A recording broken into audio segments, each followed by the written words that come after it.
Quem está me ouvindo, diga amém. Glória a Deus, graças a Deus. Irmãos, vamos abrir nossas Bíblias no livro de Neemias, capítulo de número 8. Glória a Deus, a partir do versículo de número 4. Neemias, capítulo de número 8, a partir do versículo de número 4, nós vamos já iniciar no versículo 4, para ganharmos tempo na leitura. Hoje nós vamos iniciar o estudo da exegese, que é a matéria da teologia básica, que fala sobre a interpretação da Bíblia, como interpretar a Bíblia, como estudar da forma correta, como ler da forma correta. E isso nós vamos iniciar hoje a falar sobre esse assunto, e nós vamos entender que isso não é um assunto novo, não é uma novidade, não é algo que foi criado agora, não é moda da teologia, A gente vai ver que isso é coisa que vem de muito tempo atrás, de muito tempo, Isso iniciou-se nos tempos de Neemias. A gente vai observar aqui que os primeiros passos da exegese, ela nasce aqui, e nós vamos entender por que os primeiros passos da hermenêutica, os primeiros passos da exegese, elas nasceram aqui em Neemias. Por quê? Nós vamos entender isso hoje em nome de Jesus. Quem achou Neemias capítulo 8, diga amém. Vamos ler a partir do versículo 4. Diz assim: Esdra, o escriba, estava no púlpito de madeira, e fizeram para aquele fim. Estavam em pé junto a ele, à sua direita, Matitas, Semas, Ananias, Urias, Ilquias, Maacéias. À sua esquerda tinha Pedarias, Misael, Malquias, Rassum, Raspadana, Zacarias e Mesulão. Esdra abriu o livro à vista de todo o povo, porque estava acima dele. Abrindo ele, todo o povo se pôs em pé. Ao abrir o livro da lei, todo o povo ficou em pé. Esdra bendisse ao Senhor, o grande Deus, e todo o povo respondeu: Amém, Amém. E levantando as mãos, inclinaram-se e adoraram ao Senhor com o rosto em terra. E Jesua, Benai, Serabias, Jazim, Acube, Sabetai, Rodias, Maacéias, Quilita, Asrias, Josabe, Hanã, Pelaías e os levitas ensinavam o povo a lei, e o povo estava no seu lugar. Leram no livro, na lei do Senhor, que o Senhor declarou, dando explicações de maneira que entendesse o que se lia. Vamos repetir o versículo 8. Leram no livro, na lei de Deus, claramente, dando explicações de maneira que entendessem o que se lia. Amém? Pode sentar-se em nome de Jesus, e vamos iniciar falando sobre essa matéria que eu considero a matéria mais importante, até porque, irmãos, todas as outras matérias da teologia, todos os outros assuntos dependem de uma boa exegese, de uma boa interpretação. Uma pessoa pode ler o texto da Bíblia, fazer uma interpretação ao seu bel prazer, e trazer isso para a igreja e isso se tornar uma heresia, isso se tornar, né, uma heresia para a igreja. Então, uma boa exegese, ela vai fazer com que as outras matérias da teologia se tornem excelentes. Por exemplo, falar de cristologia. Se você não fizer uma boa exegese da cristologia, você vai passar uma cristologia deturpada. Quer ver o exemplo disso? Existe uma cristologia em algumas seitas. Algumas seitas dizem que Jesus é Miguel, é o arcanjo Miguel. Isso é uma cristologia de pelo menos duas seitas bem conhecidas nossas. Uma delas guarda um dia da semana, como lei obrigatória, e eles dizem que Jesus é o arcanjo Miguel. Então isso é uma cristologia deturpada, porque não faz uma boa exegese, uma boa interpretação. Então, por exemplo, pneumatologia é uma outra doutrina da teologia. Se a gente não fizer uma boa exegese, uma boa interpretação, a gente vai passar uma pneumatologia deturpada, como muitos também ensinam que o Espírito Santo não é Deus, ele é apenas a força ativa de Deus. E isso é uma pneumatologia mal interpretada. Então, todas as outras matérias, todas as outras doutrinas dependem de uma boa exegese. E o que é exegese? É a interpretação da Bíblia, é interpretar os textos da Bíblia. A palavra exegese é tirar para fora, tirar de dentro para fora, tirar o significado do texto e trazer para o nosso entendimento. Isso é exegese. A exegese com X, exegese, porque existe a exegese, que é o contrário. Ao invés de um sujeito procurar entender o sentido do texto, ele aplica um sentido para o texto, ele não procura entender, ele dá um sentido. Isso aí não deve acontecer de forma nenhuma conosco. Aquilo que nós não entendemos da Bíblia, nós devemos procurar entendimento, procurar quem entende, para que venha trazer o nosso conhecimento.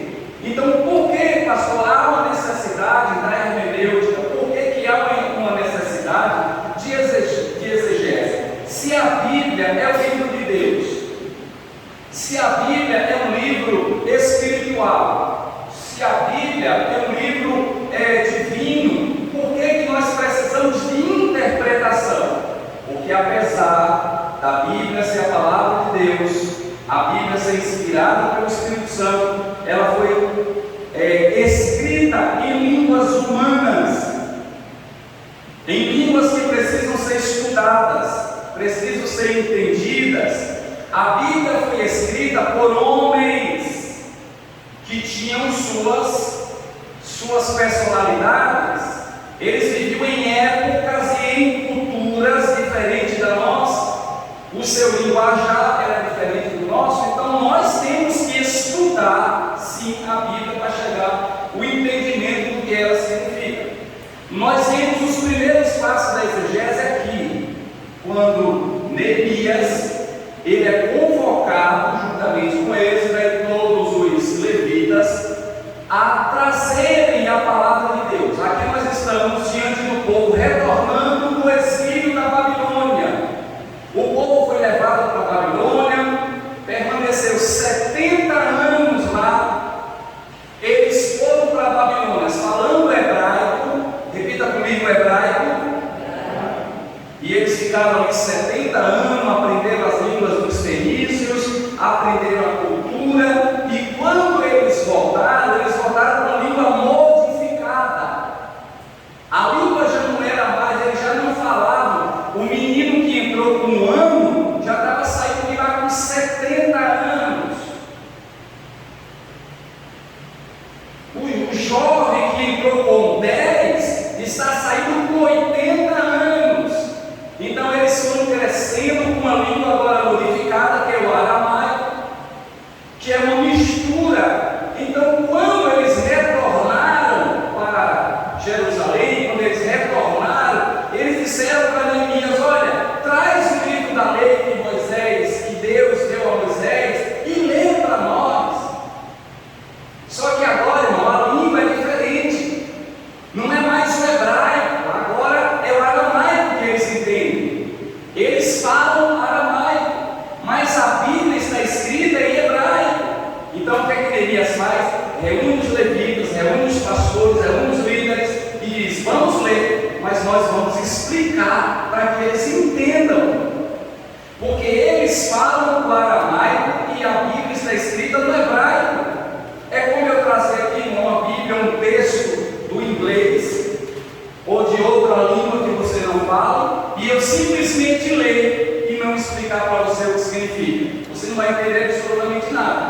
Então, quando Neemias ele traz ali, ele começa a ler, e a Bíblia diz aqui: e leram no livro, na lei de Deus, claramente, dando explicações de maneira que entendesse o que se lia. Isso aqui é pregar a palavra de Deus. Isso aqui é ensinar a palavra. Isso aqui é exegese. É trazer o texto, é ler o texto e interpretar de forma que você entenda, que a igreja entenda. Isso é a verdadeira pregação, a verdadeira oratória. Então a necessidade da exegese ou da hermenêutica é pelas lacunas que existem. E nós aqui, irmãos, nós estamos há quase 5.000 anos, nós estamos de distância, desde que a Bíblia começou a ser citada. Antes de ser escrita, a Bíblia era oral, ela se passava oralmente. Os pais contavam para os filhos a história, e eles iam passando, até que Moisés é levantado por Deus, ele escreve tudo aquilo em um livro, e agora a Bíblia passa a ser escrita, passa a estar nas mãos das pessoas. Então, desde que a Bíblia começou a ser mandada para nós, existe 5.000 anos, e Deus usou pessoas diferentes uma das outras. Mais ou menos 40 pessoas foram usadas por Deus para que toda a Bíblia fosse escrita. Pessoas muito inteligentes, como o homem mais inteligente que esse mundo já viu, abaixo de Jesus Cristo, que foi Salomão, e também foi escrita por um leigo pescador como Pedro. A Bíblia foi escrita por homens ricos, milionários, bilionários da época, como Salomão, como Davi, e foi escrito também por pessoas simples, que não tinham quase nada. A Bíblia foi escrita por mais ou menos 40 pessoas, de diferente cultura, de diferente lugar. Então, olha a lacuna que existe entre nós e quem começou a escrever a Bíblia. Então, seria negligência nossa a gente simplesmente passar o olho na Bíblia, ler, e se eu entender, amém, se eu não entender, amém também. É simplesmente um desleixo da nossa parte a gente se deparar com a Bíblia e não se preocupar em entendê-la, e não se preocupar em entender a palavra de Deus. E nós vamos ser cobrados, nós seremos cobrados por Deus. Se Deus julgar você no tribunal de Cristo, que não é para te condenar, mas para te dar galardão, no dia que você chegar no tribunal de Cristo, que Jesus for julgar você e Ele for te julgar por alguma coisa que a Bíblia está dizendo, e você dizer: ah, Senhor Jesus, mas eu não sabia. Aí Jesus vai dizer: mas você não sabia por quê? Ah, por quê? Por que você não sabia? Na sua igreja não tinha escola bíblica, não? Tinha. Na sua escola, na sua igreja não tinha culto de ensino, de doutrina, não? Tinha. Na sua cidade não tinha livraria para vender dicionário, comentários bíblicos, não tinha Bíblia de estudo, não? Tinha. Então você não tem desculpa para me dar aqui. Você perdeu o galardão, vai sair com a mão abanando, e o irmão ali que se esforçou, que investiu tempo, investiu dinheiro, foi na livraria, comprou, foi para a escola bíblica, veio para o culto de doutrina, vai receber galardão. E você não. Seremos julgados pela Bíblia. Porque eu costumo dizer, irmão, que existem dois tipos de ignorante. Existe o ignorante que ele não sabe. Ele não sabe. A gente não pode cobrar de quem não teve um estudo. Existe aquele ignorante que ele não tem. Existe o ignorante que ignora. Ele tem, mas ele ignora. Não vou. Isso aí é para os pastores. Não é, irmão. a Bíblia é para todos nós temos que entender, até porque a Bíblia, ela é um mapa que conduz você a chegar lá do outro lado. Se você não souber andar com esse mapa, você vai se perder. Você vai perder o caminho, vai cair dentro de qualquer buraco de seita por aí, porque você está toda.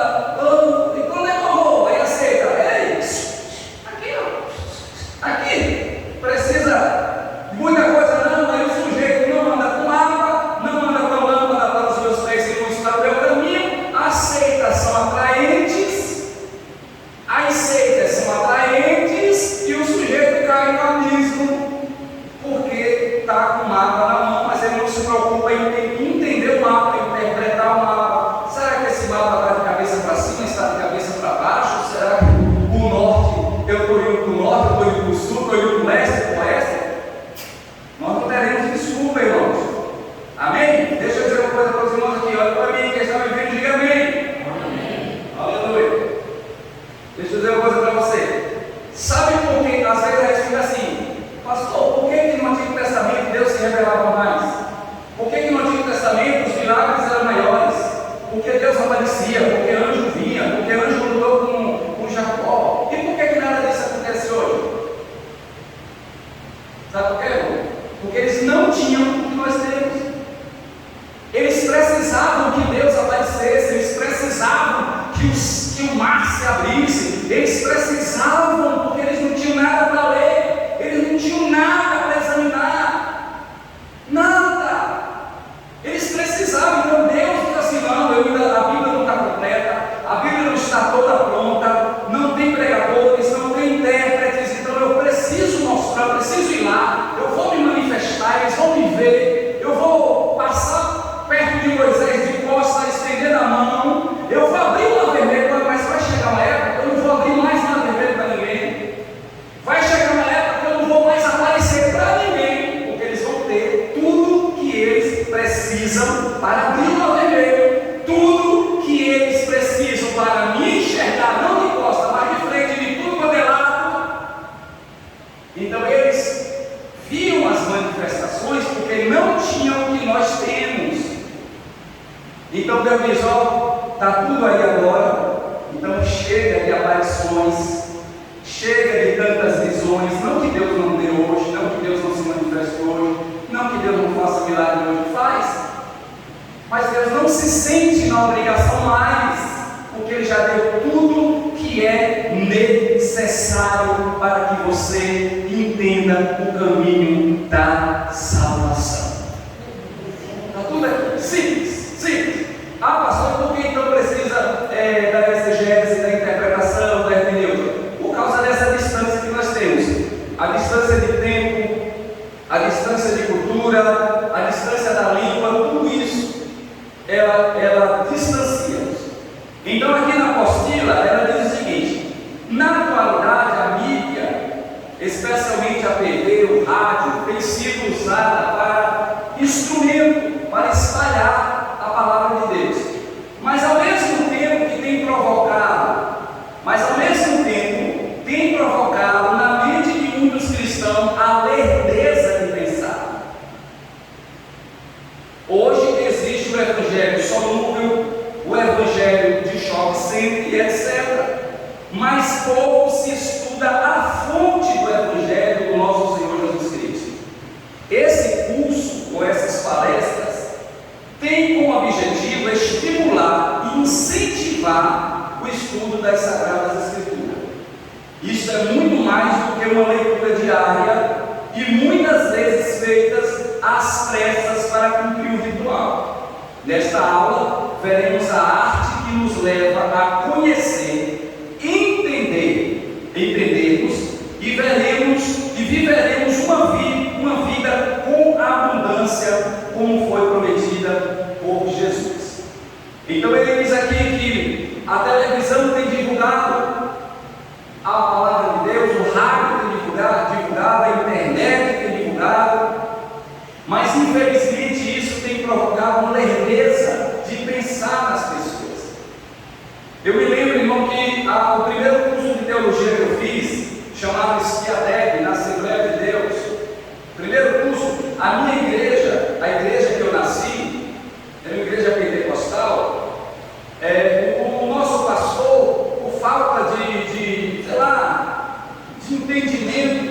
Ele dizia que teologia é coisa da letra, a letra mata, mas o Espírito vivifica. E eu fui pedir a ele, eu disse: pastor, eu quero fazer um curso de teologia que a Assembleia de Deus está ministrando. Ele: olha, cuidado, porque a letra mata, a letra mata. E aqui nós já vamos fazer uma exegese desse versículo. Por que a Bíblia diz que a letra mata, mas o Espírito vivifica? Qual é a letra que mata? Quem sabe? Porque está escrito na Bíblia, e ele falou, ele fez uma exegese, ele não fez a exegese, ele interpretou do jeito dele, porque eu queria fazer o curso de teologia na Assembleia. Ele disse: olha, cuidado, porque a letra mata, mas o Espírito vivifica. E eu não entendia nada, estava indo para o curso de teologia para tentar entender, fiquei com medo. Meu Deus, será que eu vou fazer o curso de teologia, vou ficar aquele crente frio, gelado, aquele crente que é geladeira, esse inverno, né?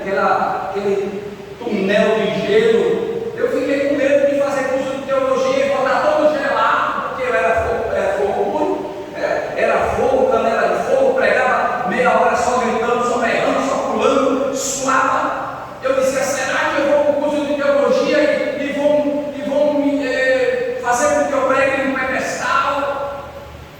Porque o pastor me botou medo, dizendo: a letra mata, mas o Espírito vivifica. Mas que letra é essa, irmão? Mata? A lei. A letra que mata é a lei. A lei mata. A Bíblia diz: se uma mulher for pega em adultério, ela e um homem levam os dois para o meio da praça e todo mundo apedreja e mata essa pessoa. Era a lei. A letra mata, mas o Espírito vivifica. É disso que a palavra está dizendo.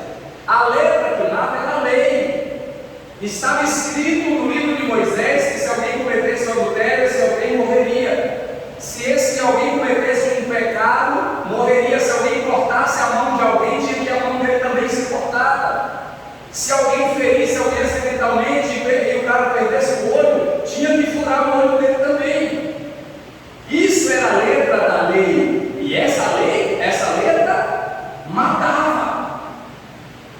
Mas o Espírito que Jesus ele veio trazer, ele vivifica, ele dá vida. Aí quando Jesus está lá, trouxeram uma mulher pega em adultério, que levaram para Jesus, dizendo: aí a letra vai matar. Só que Jesus vem e diz: quem de vocês aí não tem pecado, atire a pedra sobre ela. E ninguém matou aquela mulher. Naquele dia a letra não matou, o Espírito de Cristo vivificou. Isso é uma exegese, isso é uma interpretação. Não é dizer que estudar teologia vai matar o crente, vai deixar o crente ficar gelado, o crente não vai mais nem querer dar glória. Eu saúdo os irmãos na paz única, oriunda, paz do Senhor. A teologia nos faz entender a palavra de Deus. A exegese, ela nos leva a compreender a palavra de Deus. Então, quando eu fui, o professor de pneumatologia, ele fez uma dinâmica conosco. Ele disse: olha, irmãos, para a próxima aula, eu quero que vocês pesquisem quantas palavras, quantos nomes Espírito Santo há na Bíblia. Isso era de mês em mês, uma teologia, um curso. De mês em mês. Eu passei o mês todo, diante de Deus é meu testemunho. Passei o mês todo lendo, de Gênesis até o Apocalipse, para procurar. Só que eu fui um pouquinho inteligente, porque eu sei que a palavra Espírito Santo no Antigo Testamento só tem uma. Só tem uma. No livro de Salmo, no capítulo 51. Espírito Santo, Espírito de Deus, Espírito do Senhor, Espírito de Deus. Existe várias vezes. O Espírito de Deus pairava sobre a face das águas. E o Espírito do Senhor veio sobre Davi e o encheu. A palavra Espírito do Senhor, Espírito de Deus, Espírito de vida, existe várias vezes, mas a palavra Espírito Santo só existe uma vez no Antigo Testamento, no capítulo 51, quando Davi diz: não retires de mim o teu Espírito. Espírito Santo. Então isso já me economizou 39 livros do Antigo Testamento. Então foi muito novo. E comecei com Mateus, Marcos, Lucas, e fui pesquisando, e passava o tempo, e perdia, voltava tudo de novo, e contei. Parece que deu 82 vezes. E eu escrevi, comprei um papel pautado, escrevi, lembrei. Irmão, quando eu cheguei, me deu uma vergonha que quase eu não levo o meu papel. Porque os alunos tudo com papel do Xerox, tudo imprimido, levando, e eu com meu negocinho escrito, levei tudo, deixei todo mundo ir. Depois eu cheguei lá, o professor pegou assim, aí olhou, todo mundo chegava e dizia: parabéns, você acertou, parabéns, você acertou, parabéns. Quando eu cheguei, ele disse: oh rapaz, você foi muito que errou. Eu disse: foi. E ele disse: mas vem cá, como foi que você pesquisou? De versículo. E aí você só errou por um. Você pesquisou versículo por versículo? E ele disse: foi. Aí ele me chamou assim no canto e disse: eles pesquisaram. Eles foram na internet, eles puxaram na internet. Você foi o único que aceitou. Errou por um, mas pesquisou de um em um. Eu disse: será que foi que eu errei para poder de Deus? Vou voltar para casa e ler tudo de novo para ver o que foi que eu esqueci esse homem. Isso aí significa cavar e buscar. Por quê? Porque aqueles jovens, aqueles irmãos, acharam um atalho mais fácil.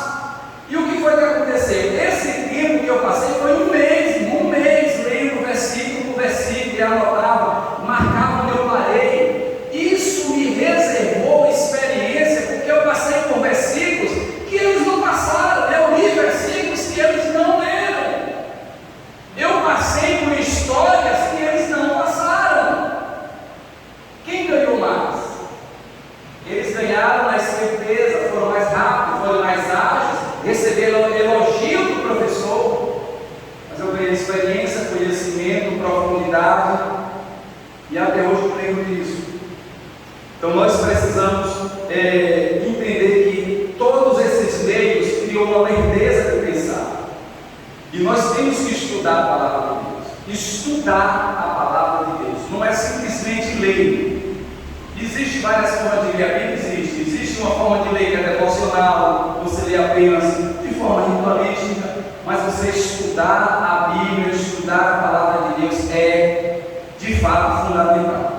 Então nós temos aqui, irmãos, 5 regras para que você tenha uma boa interpretação da palavra de Deus. Você que quer entender: pastor, eu quero ler a Bíblia, quero entender. Eu quero ler um texto e quero compreender, chegar ao entendimento correto daquele texto. Existe lei? Claro que existe. Existe que não são difíceis, são fáceis, quando a gente se dedica. Então quais são? Primeiro, tem que se interpretar lexicamente. O que é isso? Você tem que ler o texto e estudar a origem das palavras. Eu prometi para os irmãos que nós iríamos fazer uma interpretação aqui de um texto, uma exegese de um texto, nós junto aqui. Então já vamos começar a fazer isso agora. Abra sua Bíblia no livro do Evangelho segundo nos escreveu Marcos, no capítulo de número 7 e o versículo de número 11. Aqui nós vamos começar a fazer esse texto. É um texto simples. Praticamente toda terça-feira eu vou trazer um texto diferente. Eu vou começar pelos mais fáceis. Esse aqui é bem simples, é bem fácil. Depois nós vamos para um texto mais complicado, né? E para Apocalipse, por exemplo, fazer uma interpretação de um texto que é o Apocalipse requer uma profundidade maior. Mas esse texto aqui é muito fácil de se interpretar, muito simples. Então vamos começar pelo básico. Primeiro, interpretar lexicamente, que é isso? Procurar a origem da palavra. O que é que essa palavra significa? Para que você venha entender o versículo, você precisa saber o que aquela palavra quer dizer. Já que a palavra foi escrita em grego, por exemplo, aqui onde nós vamos ler, que é Marcos capítulo de número 7 e o versículo de número 11. Quem achou, diga amém. Pronto. Quem vai ler para a gente, por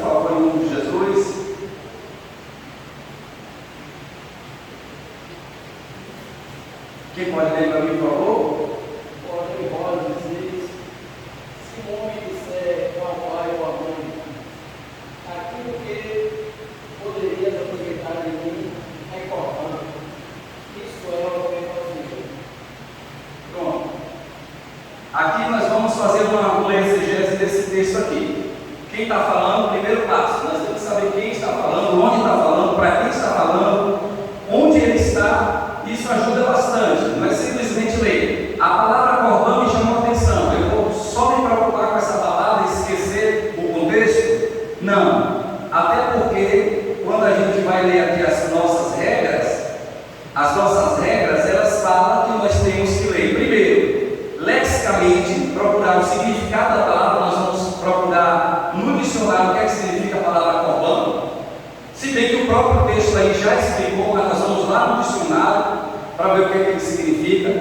Depois, número 2, nós temos que interpretar a Bíblia sintaticamente, conhecer os princípios gramaticais da língua que foi escrita o texto. Número 3, nós temos que interpretar contextualmente, ler o contexto, o que vem antes e o que vem depois. Nós temos que interpretar historicamente, conhecer a história, e nós vamos fazer isso nesse texto que nós lemos aqui. E 5, temos que interpretar de acordo com a analogia das Escrituras. Então vamos lá? Vamos interpretar esse texto, fazer uma exegese aqui desse texto simples. Primeiro, quem está falando aqui é Jesus. Jesus, ele está naquele sermão que ele ministrou, aquele sermão que ele vai falar sobre jejum, que ele vai falar sobre oferta, e que ele vai falar sobre o que é certo e o que é errado. Então ele está dando aquele sermão e explicando. E ele vem nesse momento aqui, no capítulo 7, no versículo 7, capítulo 7, versículo 11, e ele vai falar sobre a questão de honrar pai e mãe, sobre o mandamento. E ele vai falar sobre, o mandamento manda honrar pai e mãe.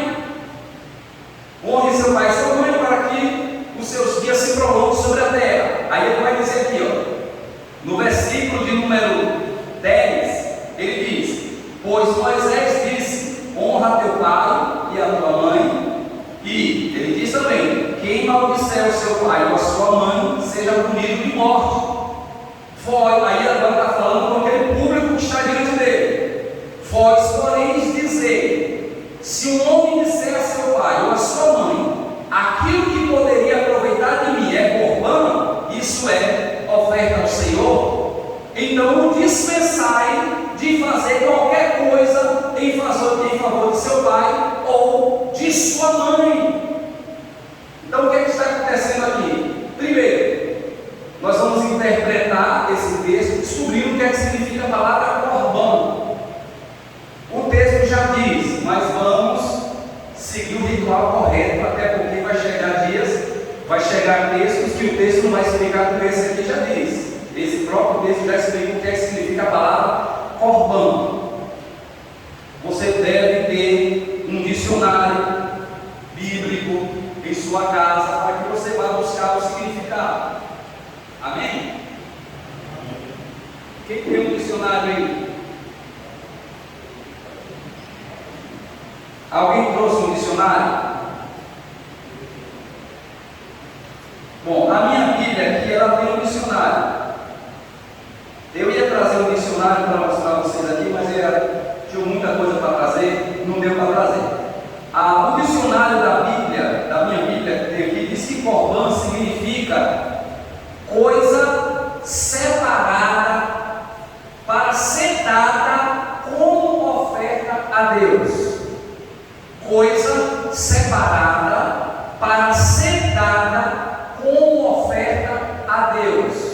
Esse aqui, o dicionário da Bíblia do Obreiro, diz que corbã significa, por exemplo, esse livro aqui é meu, esse livro é meu, então eu pego e digo, vamos supor que a irmã me seja o pastor, aí eu digo, minha irmã, eu quero ofertar esse livro a Deus, ao Senhor.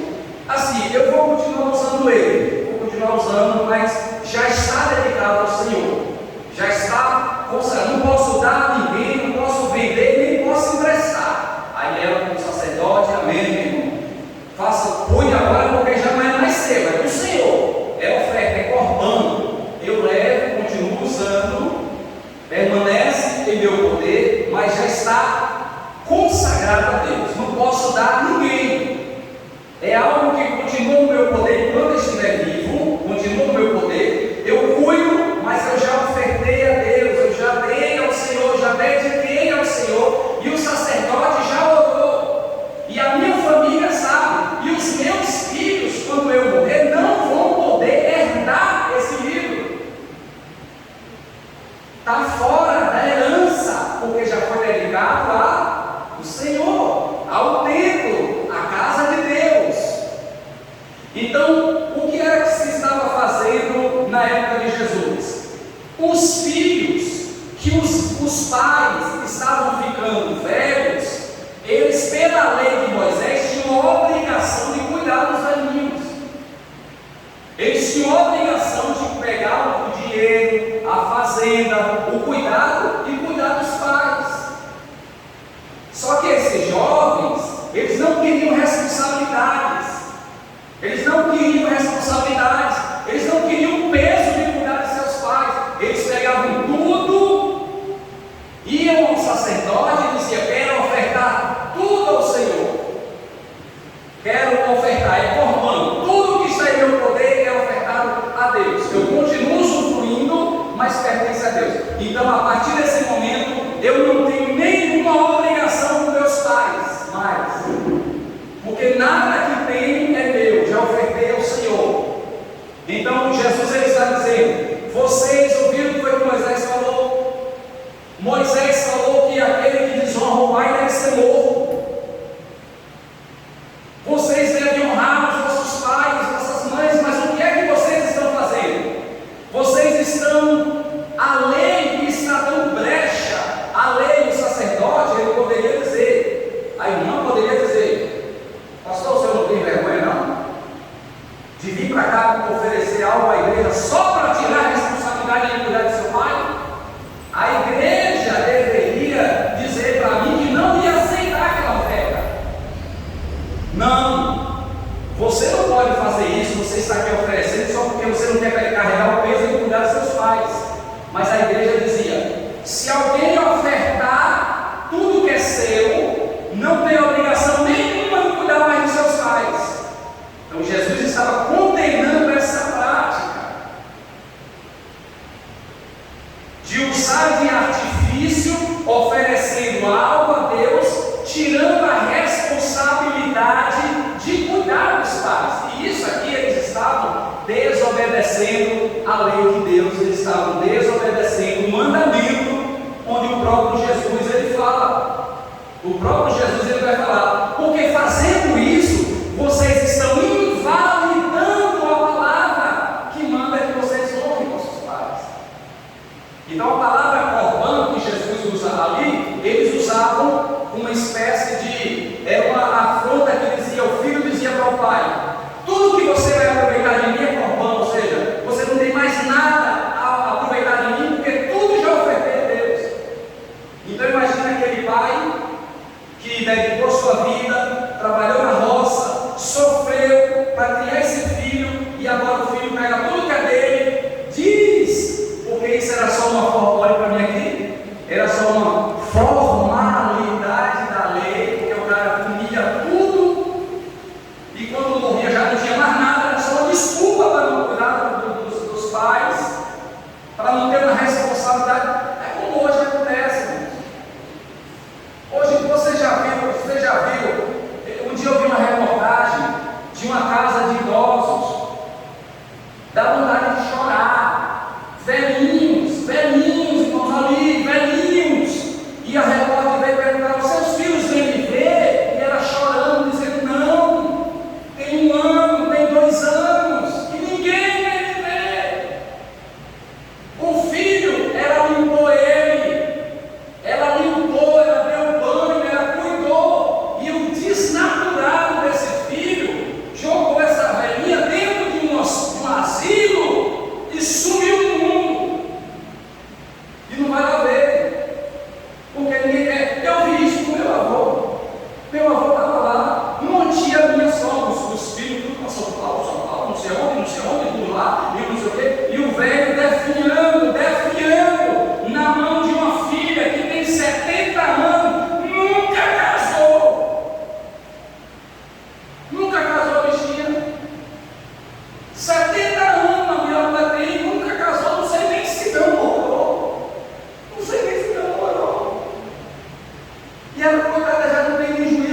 70 anos cuidando de um senhor de 97 anos, morrendo ele e morrendo ela. Eu, como neto, tive que ir lá e intervir, dizer, já que os filhos não saem de lá, de São Paulo, não tiram o pé de São Paulo para vir para cá, vamos resolver essa situação. Resolvi, tirei ela da casa de minha tia, botei a casa do meu tio que tinha mais tempo, para cuidar do seu que eu quiser, voltaram para lá de novo, mas eu fui tentar resolver, e já estavam até pensando em levar o coitadinho do velho para um asilo. E eu falei, como neto, eu vou falar porque se fosse meu pai, se fosse minha mãe, eu não deixaria de jeito nenhum isso acontecer. Porque ela limpou minhas fraldas, e se eu tiver que limpar a fralda dela agora, no fim da vida dela, eu vou limpar. Porque é uma forma de gratidão, de honrar o meu pai, de honrar a minha mãe. Estava pensando até em levar, se você não tem vergonha, ou o tanto de filho que esse homem teve, tanto de filho que ele criou, para hoje ficar pensando em jogar o mundo dentro de um asilo. E o que ele fez por todos vocês, e a vida que ele deu, e o alimento que ele deu para vocês, e o estudo que ele deu para vocês. Nada disso conta, quer dizer, agora cada um cuida de sua vida, e o velhinho vai morrendo, desviando a mão de uma coitada também que já está morrendo. A mesma coisa estava acontecendo na época de Jesus, e Jesus ele está trazendo um sermão, e ele está chamando a atenção primeiro da lei que abria brecha para que isso acontecesse. Não era a lei de Moisés, na verdade, era dos sacerdotes que estavam abrindo brecha para isso, e os filhos que estavam sendo desnaturados e estavam supostamente ofertando tudo que tinha para tirar a responsabilidade de cuidar de seus pais. É isso que esse texto significa. Olha o tanto de coisa que você tira de um único texto. Mas para isso nós temos que buscar o significado da palavra. Nós vamos à interpretação lexicosintática, vamos atrás do significado da palavra. Nós vamos atrás do contexto que Jesus estava falando para aquele público. Nós vamos atrás da história. Quem está me ouvindo, diga amém? Amém. Nós vamos em busca da história, porque essa tradição vinha da lei, então existe uma história por trás disso. Você precisa ir atrás da história para que você chegue ao entendimento do que o versículo está querendo dizer. E isso aqui, irmão, é exegese. É você tentar entender o que o texto quer dizer. O que foi que Jesus quis falar? Não é simplesmente ler, achou uma barreira, cordão. Ixi, sabe que Jesus tem poder de virar as costas, deixar a Bíblia embora. Você se deparou diante de uma dificuldade, uma palavra, procure quem sabe, procure um dicionário, procure uma enciclopédia que te traga entendimento para que você chegue ao entendimento. Isso é exegese. Então, quais são as 5 regras de se interpretar? Esse aqui é o mais simples, esse texto. Na próxima aula, eu vou fazer um texto um pouquinho mais complicado, onde a gente precisa, talvez, fazer um estudo mais profundo da gramática hebraica ou da gramática grega, para que a gente chegue ao entendimento. Ah, pastor, mas eu preciso entender o grego para poder entender a Bíblia. Mas você não precisa falar o grego fluentemente. Você não precisa falar o hebraico fluentemente. Você só precisa estudar. O texto que você está lendo, hoje já existem recursos. Eu vou trazer aqui na próxima aula. Prometo aos irmãos, e os irmãos me cobrem, por favor, porque os irmãos me cobram. Eu prometo, chego no outro dia, não trago e ninguém me cobra nada. É bom ver vocês. Depois cada um de vocês me presta alguma coisa. É bom ver vocês. Eu prometo, na outra semana, esquece ninguém nem. Eu já dei aula em classes e antes da semana já tem gente me cobrando. Pastor, você esqueceu? Não estou ensinando. Eu estou reunindo informações para levar para vocês. Eu prometo trazer para vocês pelo menos 2 programas que existem hoje. São excelentes.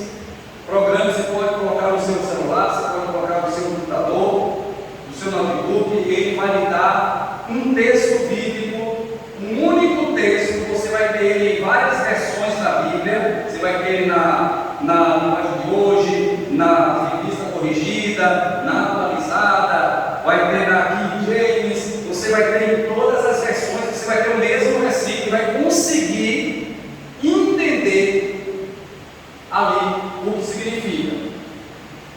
Isso ajuda bastante, irmãos. Você lê um texto em várias versões da Bíblia. E se você tem um programa, então tem várias Bíblias, você vai entender. Uma vez eu li aquele texto que fala que Deus quis matar Moisés. Eu não entendi, irmão, porque no capítulo 3 Deus chama Moisés e diz: vá lá tirar o meu povo do Egito. E Moisés não quer ir. Moisés disse: eu mando outro no lugar, eu sou pesado de língua, não sei nem falar direito. Mande outro, não vai ser você que vai. Moisés aceita, né? De livre e espontânea pressão, mas ele aceita, né? Tá bom, Senhor. Capítulo 3, ele aceita. No capítulo 4, a Bíblia diz que Deus desceu para matar ele. Eu não entendi, foi nada.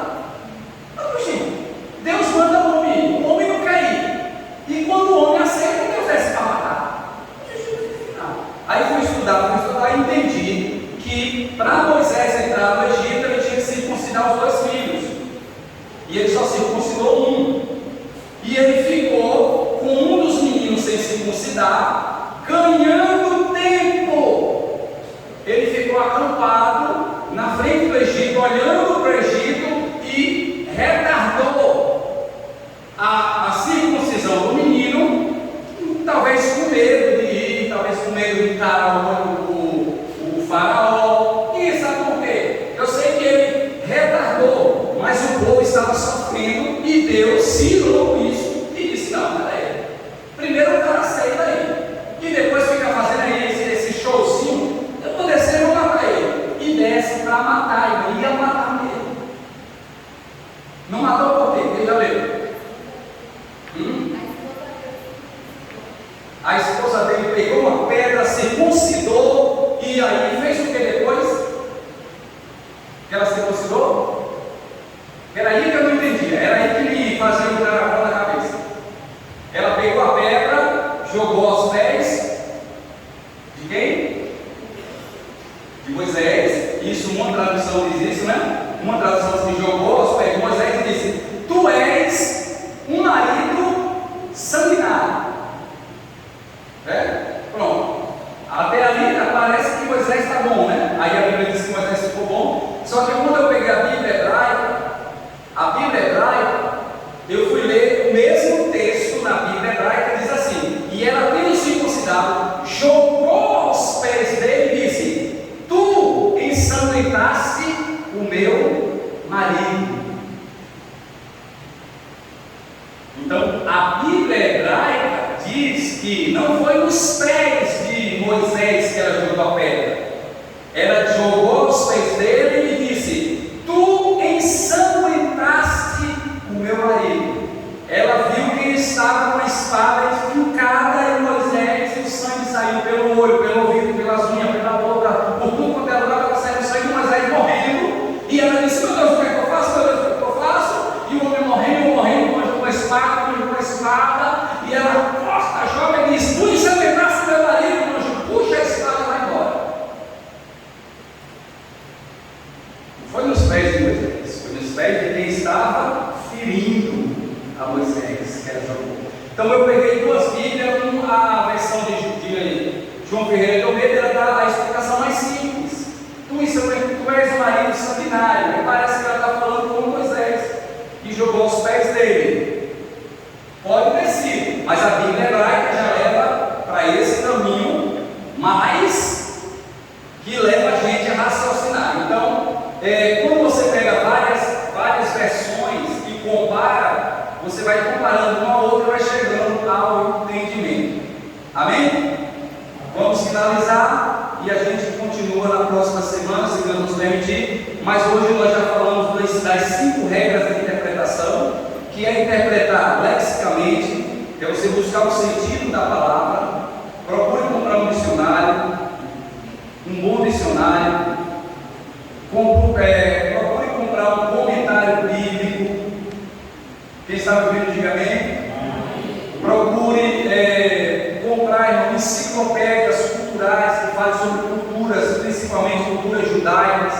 que fale sobre a cultura da época, que vai fazer com que você entenda textos bíblicos que ficam ocultos à nossa mente, e é uma simples explicação do que eu falei aqui a semana passada. Jesus disse: o que eu falo para vocês em oculto, vocês pregarão sobre os telhados.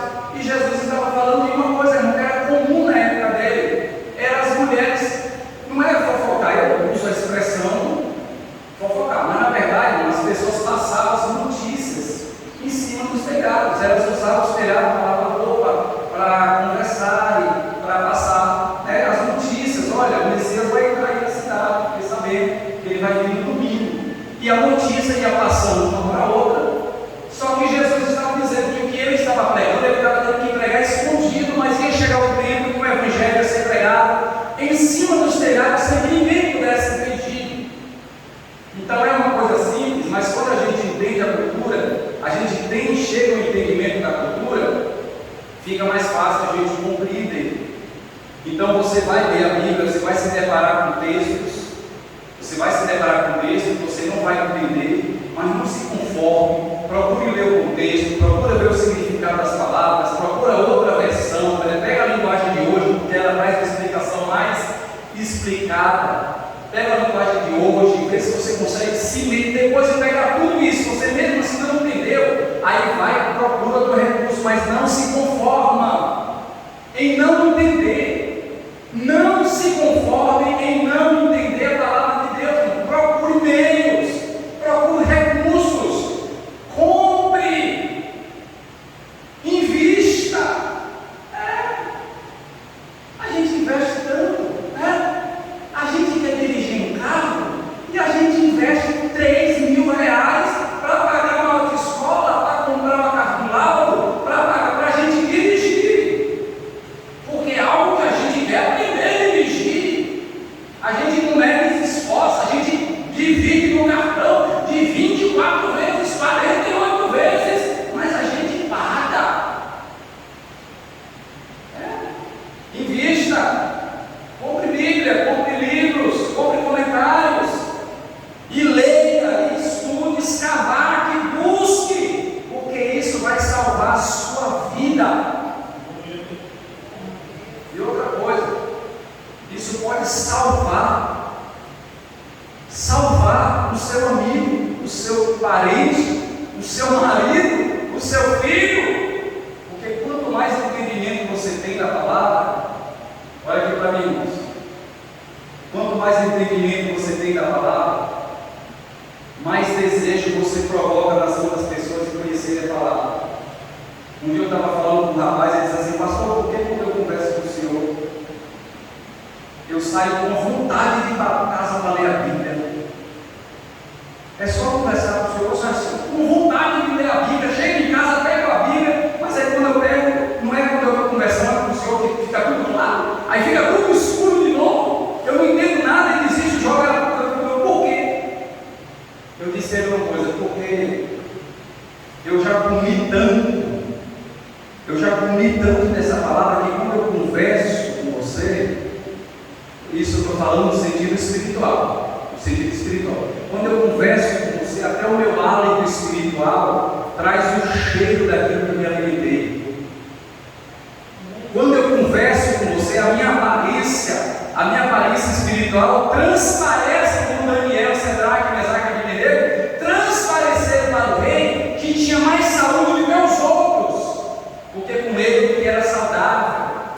Ele disse: é porque eu primeiro como, me alimento e me sustento com ela, e quando eu trago isso a você, provoca em você o desejo de ser igual. Então, quando você aprender a palavra de Deus, se você começar a pregar, você vai causar sede nas pessoas. Aí sim, você vai ser o sal da terra. Porque eu só posso dizer que eu sou sal se alguém sentir sede perto de mim. Se alguém que conversa comigo tem sede do que eu bebo e do que eu como. Se alguém que conversa comigo tem sede de ser o que eu viver como eu vivo e ser o que eu sou. Aí nós somos o sal da terra.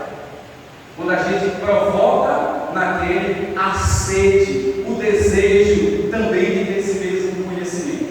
Amém? Vamos ficar de pé em nome de Jesus Cristo e agradecer ao nosso Deus por tudo. Na próxima semana eu vou trazer um outro texto aí um pouquinho mais complicado, mas a gente vai trazer as explicações, trazer os dicionários, trazer alguns comentários. Vou trazer o nome dos programas para os irmãos terem em casa, para procurarem, para estudar. Amém, irmãos? Quem está me ouvindo, diga amém. Amém. Quem está feliz com Jesus, diga amém. Aleluia. Pilotar um avião é a coisa mais bonita que existe, né? Será quanto tempo o piloto passou para poder aprender a pilotar? Né? Então a gente tem que ser, aí vocês estão fazendo a coisa certa, sentando, aprendendo, para depois praticar aquilo que estão aprendendo no reino de Deus. Amém? Vamos agradecer ao nosso Deus. Nosso Deus e Pai, nós somos gratos a Ti, meu Senhor, pela Tua bondade, infinita misericórdia. Pai querido, nós sabemos o tanto que nós entendemos, nós precisamos conhecer a Tua palavra. O Senhor mesmo disse: examinem as Escrituras, examinai as Escrituras, porque vós cuidais dela a vida eterna, e são elas que testificam de mim. O Senhor Deus mandou que nós viéssemos examinar, ou seja, estudar a palavra. Estudem a palavra, porque vocês cuidam que ela tem a vida eterna, e são elas que testificam de mim. Então nos ensina, meu Deus, a debruçar sobre a Tua palavra e estudá-la, e buscar o entendimento, buscar a compreensão, buscar, meu Senhor, entender o que o Senhor quis falar nesse texto, para não cairmos, meu Senhor, no erro, que muitos caíram nas heresias e criaram seitas e heresias que estão espalhadas pelo mundo aí afora, meu Pai, espalhando coisas erradas, entendimento errado, dizendo que Jesus é um anjo, dizendo que o Espírito Santo é só uma força, ensinando, Senhor, coisas que não estão dentro da Tua palavra, da maneira correta como ela está. E nós não queremos cair no erro, Pai, de interpretar a Tua palavra da forma errada. Nos ajuda em nome de Jesus, abre o nosso entendimento, nos faz compreender em nome de Jesus e para a glória de Jesus. Amém. E graças a Deus. Leva o Teu povo em paz para as Tuas casas, embaixo da Tua santa proteção. Livra-os do mal e todo mal em nome de Jesus. Dá uma noite na Tua presença. Em nome de Jesus, que o dia de amanhã, Senhor, seja um dia próspero, um dia abençoado para a honra e a glória do Teu nome. É isso que nós oramos e pedimos ao Senhor em nome de Jesus. Amém. E graças a Deus. Amém. Que o amor de Deus, a graça e a paz do nosso Senhor e Salvador Jesus Cristo, a comunhão e a consolação do Espírito Santo esteja com todos e todos digam